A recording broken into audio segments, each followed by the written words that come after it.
Viongozi wa Rabai wametoa changamoto kwa wakazi kushirikiana kufanikisha elimu ya watoto wao.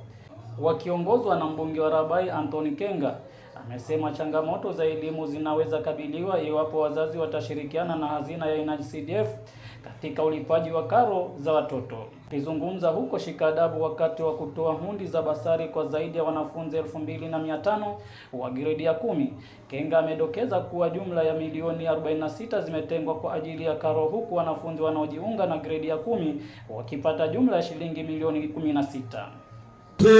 Wa fedha wa 2025-2026 financial year tunaenda kutumia milioni 46. Na sisi kama tulivyosema, wale watoto wote ambao wanaenda grade 10 tumehakikisha kwamba tumetenga milioni 16, na tukasema hakuna mtoto hata mmoja atakosa hii pesa ya basari, na ndio maana leo tunapeana hapa. Ombe Rais alitoa agizo juzi, niwaambie nisiwaambie, akasema kwamba hataki kusikia kuna mtoto hata mmoja amebaki nyumbani. Mtoto umepata school fee, unayo, aende shule. Hana mzazi una school fee, mtoto ende wapi? Shule. Una uniform, huna uniform, mtoto ende wapi? Shule. Aende shule.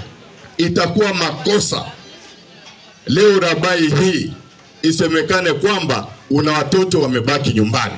Na rais wetu mchapakazi, His Excellency Dr. William Samuel Ruto, yeye ametoa agizo kuhakikisha kwamba watoto wetu wanasoma, na wewe leo mzazi uweke mtoto nyumbani, itakuwa ni makosa. Ungoje mpaka assistant chief na chifu aje kubumburusha nyumbani.